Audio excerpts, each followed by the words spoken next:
अस्सलामुअलैकुम वरहमतुल्लाहि वबरकातुहू। बिस्मिल्लाहिर्रहमानिर्रहीम। ऐं हिन ई किताब यानी क़ुरान में मूसा जो ज़िक्र बि बयान कर। बेशक उहो हिकु ख़ासि चूंडियल शख़्स ऐं रसूल ऐं नबी हो। ऐं असां खेसि जबल तूर जे साॼे पासे खां सॾियो हुयो ऐं हमराज़ थियण या ॻाल्हाइण ॿोलाइण लाइ खेसि वेझो या क़रीब कयो हुयो ऐं पंहिंजी बाज सां संदसि भाउ यानी हारून खे नबी मददगार ऐं बाह ॿेले करे खेसि बख़्शियो हुयो। ऐं हिन ई किताब यानी क़ुरान में इस्माइल जो वाक़ियो बि बयान कर। बेशक हू वाइदे जो सचो ऐं रसूल ऐं नबी हो ऐं हू त पंहिंजे घर वारनि खे निमाज़ क़ाइम करण ऐं ज़कात ॾियण जो हुकुम कंदो हो ऐं पंहिंजे पालणहार वटि ॾाढो पसंदीदा ऐं मक़बूल बानो हो। ऐं हिन ई किताब यानी क़ुरान में इदरीस जो वाक़ियो बयान कर। बेशक उहो सच्चो पैगंबर हो ऐं असां उन खे हिकु मथाई मक़ाम ते फाइज़ ऐं मान या बुलंद मर्तबे वारो कयो हो।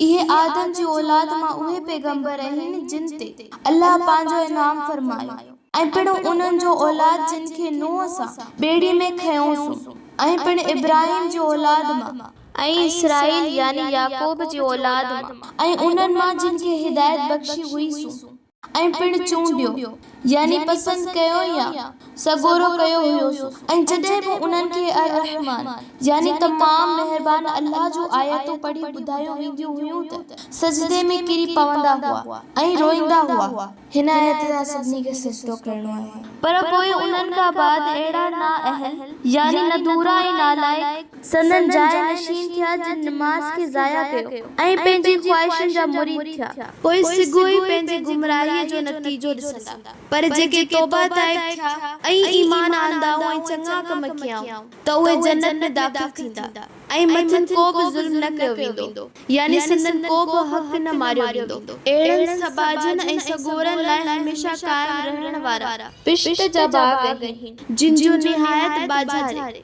यानी रहमान पंहिंजे बाननि सां गाइबाना यानी परपुठ या संदन अणॾिठे अंजाम कयो आहे ऐं यकीनन संदसि उहो वाइदो ज़रूर पूरो थियणो आहे। अहिड़ा खुशबख्त उते सिवाय सलाम जे ॿी का फज़ूल यानी बेहूदा ऐं वाहियात ॻाल्हि न ॿुधंदा ऐं उते संदन लाइ सुबुह ऐं सांझे रिज़्क़ आहे। इहो आहे उहो बिश्त जंहिंजो वारिस असीं पंहिंजे बाननि मां उन्हीअ खे बणाईंदासूं जेको मुत्तकी ऐं परहेज़गार हूंदो। हुज़ूर जिन जॾहिं जिब्राइल अलैहिस्सलाम खे चयो त हू कॾहिं कॾहिं अचण में देरि थो करे त जिब्राइल अलैहिस्सलाम चयो त ए नबी सल्लल्लाहु अलैहि वसल्लम असां मलाइक तुंहिंजे रब जो हुकुम खां सवाइ न लहंदा आहियूं। उन ई लाइ आहे जेके असां जे अॻियां आहे या जेके असां जे पोयां आहे या जेके उन जे विच में आहे तंहिंजी समूरी ख़बर उन खे आहे ऐं तुंहिंजो रब को वेसलो या कंहिं शइ खे विसारण वारो न आहे। उहो आसमाननि जो रब आहे ऐं ज़मीन जो बि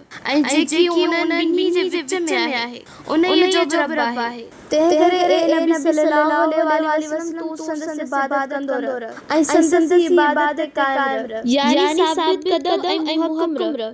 छा तू का ज़मीन या आसमान में संदसि हम नाम यानी नाले भाई हस्ती ॼाणी थो यानी छा तू का अल्लाह जे हम नाम या हम सिफत हस्ती ॼाणी थो जेका संदसि मिसल जोड़ मट या बराबर हुजे।